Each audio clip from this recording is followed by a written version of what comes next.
قل من رب السماوات السبع ورب العرش العظيم سيقولون لله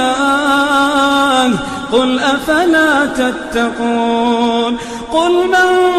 بيده ملكوت كل شيء وهو يجير ولا يجار عليه إن كنتم تعلمون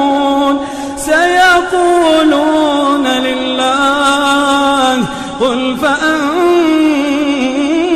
تسحرون